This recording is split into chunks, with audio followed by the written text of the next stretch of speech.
প্রতিটা মেয়ে স্কুল শেষ করে কলেজের স্বপ্ন দেখে। আমিও দেখেছিলাম। কলেজের প্রথম দিনটা খুবই ভালো কেটেছে।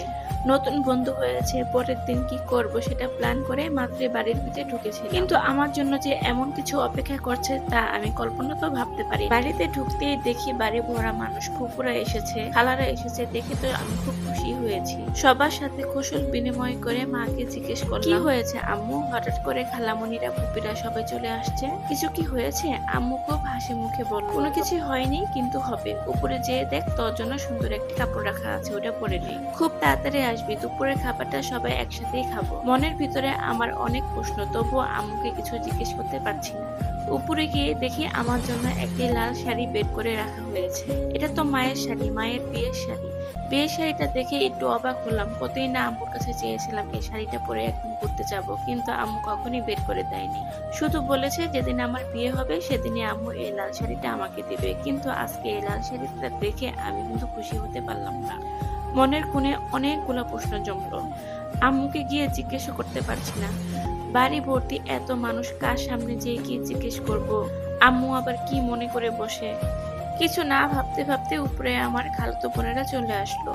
এসে বলছে, আপু তুমি এখনো রেডি হওনি? রেডি হয়ে তাড়াতাড়ি নিচে আসো। আমি একটু অবাক হয়ে জিজ্ঞেস করলাম, কি হচ্ছে রে আমার সাথে এগুলো আজকে?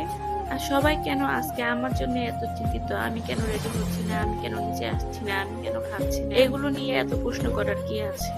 একটু রেগে বললাম, খালাতো বোনগুলো যেহেতু আমার ছোট, ওরা কিছু মনে করেনি, ওরা নিচে চলে গেল।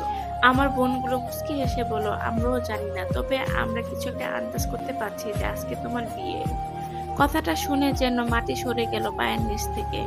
আমার বিয়ে? কার সাথে বিয়ে? কিভাবে বিয়ে? আমি তো চিন্তা করে কিছু পাচ্ছি না। মাত্রই কলেজে ভর্তি হলাম, একদিন মাত্র কলেজে গেলাম, কাল আবার যাব, বন্ধু বান্ধব বানাবো, কত সব বুনেছি। আজকে আমার বিয়ে, আমি তো কোনো কিছুই ভেবে পাচ্ছি না। হঠাৎ করে আম্মু ডেকে উঠলো। আমি আমার মা বাবার একমাত্র মেয়ে। ছোটবেলা থেকে আমাকে খুব আদরে মানুষ করা হয়েছে। আমি যখন যেটা চেয়েছি তখন সেটাই দিয়েছে। আম্মু আব্বুর মুখের উপরে কখনোই কিছু বলতে পারি না। তাই চুপচাপ রেডি হয়ে নিচে চলে গেলাম। চলে যেয়ে দেখলাম আমার ফুফাতো ভাই আসছে। ফুফাতো ভাই আবিরের সাথে অনেক বছর পর দেখা হলো। আসসালামু আলাইকুম ভাইয়া, কেমন আছো? নিচ দিকে তাকিয়ে বলল, আমি ভালো আছি। আমি আবির ভাইয়াকে বলে উঠলাম, আজকে নাকি আমার বিয়ে, তুমি কিছু জানো? ভাইয়া কিছু না বলেই অন্য রুমে চলে গেল। একটু অবাক হলাম, কি হলো ব্যাপারটা? একটু পরে মা এসে বলল, তোর আজকে বিয়ে, তুই কিভাবে জানোস? আর তুই আবির কি বা কেন এই প্রশ্ন করো? আম্মুর কথা একটু অবাক হলাম। একটু পরে আমার ফুপি এসে আমাকে ডাকলো। ফুপি মানে আমার বড় ফুপি, আবির ভাইয়ের মা। কথা নাই বার্তা নাই, ফুপু এসে আমার দুই হাতে দুটি চুড়ি পরিয়ে দিল। একটু অবাক হয়ে ফুপিকে জিজ্ঞেস করলাম, কি হয়েছে? ফুপি আমার কপালে একটা চুমু খেয়ে বলল, আজকে থেকে তুই আমার, আমার ছেলেটি তোর। তোর শুনে আমি একটু অবাক হলাম, কেমন জানি একটু লাগছিল। তখনই আমার মা এসে হাজির, বাবাও চলে আসলো। ফুপু হঠাৎ করে বলে উঠলো, আবির ভাইয়ার সাথে ছোটবেলায় আমার বিয়ে হয়ে গেছে। এটা শুনে তো